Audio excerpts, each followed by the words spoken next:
भारत संस्कार YouTube channel में आप सभी दिव्यजनों का हार्दिक वंदन, अभिनंदन एवं स्वागत है। भारत की जो परंपरा है वो यज्ञीय परंपरा है। यज्ञ में आहुति करने से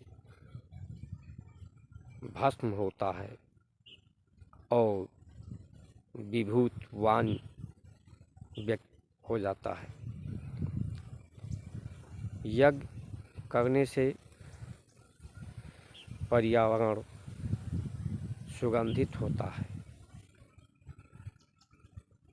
परिपुष्ट करने वाला होता है। उसे जो आहार व्यवहार उत्पन्न होता है वो पूरी सृष्टि को संतुष्ट करने वाला होता है। यही हमारा विधि और विधान रहा।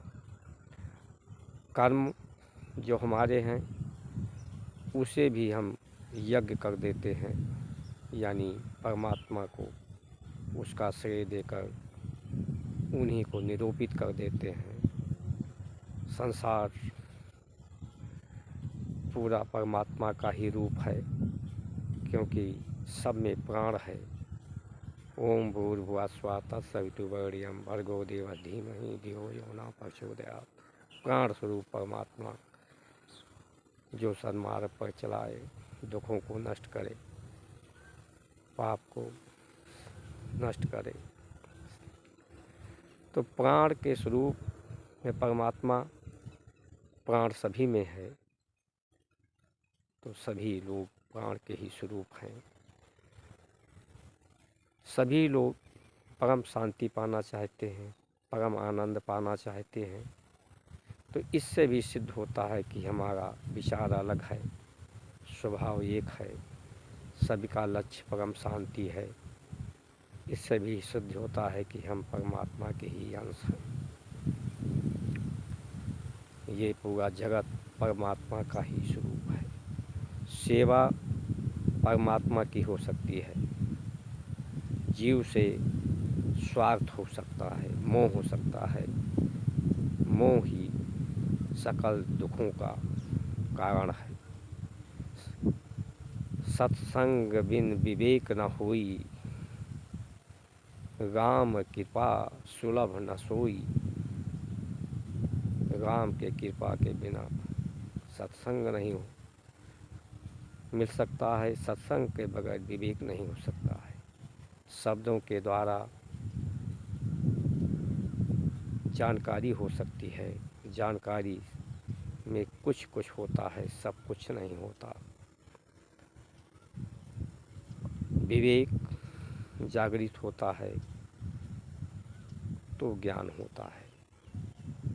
ज्ञान सर्वव्यापी, सर्वज्ञ है,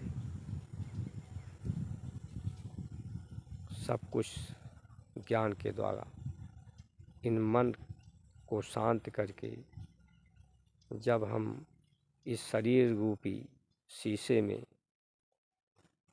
प्रतिबिंब को देखते हैं, परमात्मा हमें दिखता है। जिसकी रही भावना जैसी, हर मूरत देखी तीन तैसी।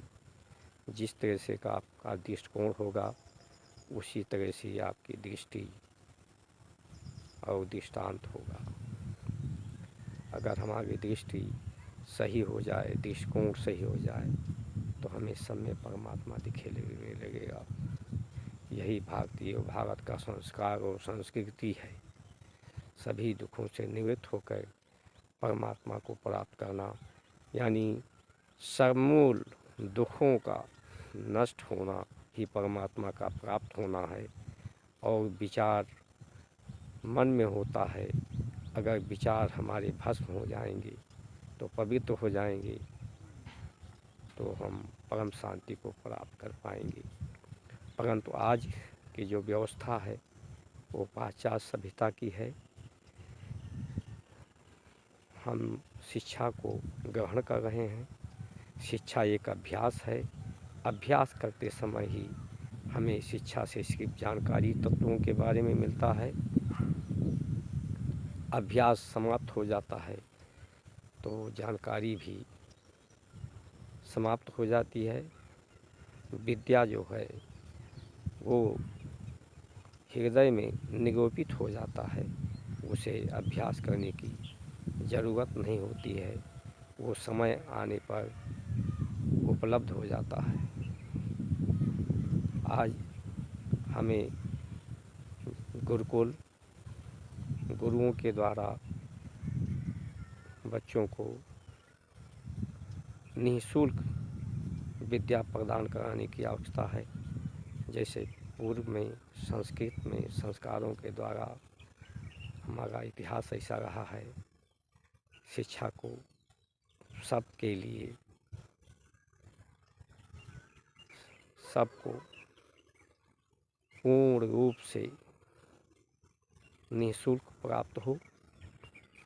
उस विद्या से जो विद्यार्थी होंगे वो उत्तम चरित्र के वान होंगे और उन्नति करने वाले होंगे, जो राष्ट्र की उन्नति करेंगे।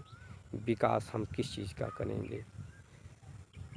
संसार पूरा सृष्टि और संसार एक सीमित है। ऊपर की गति जिस तरह से हमारी जब अग्नि करेंगे, अग्नि तत्व बढ़ेगा शरीर में, तो अग्नि की गति ऊपर की तरफ होती है। जल जो तत्व है उसकी गति नीचे की तरफ होती है। हमारा अगर परम गति ऊपर की तरफ होगा, प्राण तत्व बढ़ जाएंगे, यही भारत का संस्कार है। और जल तत्व जो संसार का तत्व है वो बढ़ जाता है, तो व्यक्ति नीचता को प्राप्त होता है, जो पश्चात सभ्यता है। अगर आप लोग परम शांति चाहते हैं,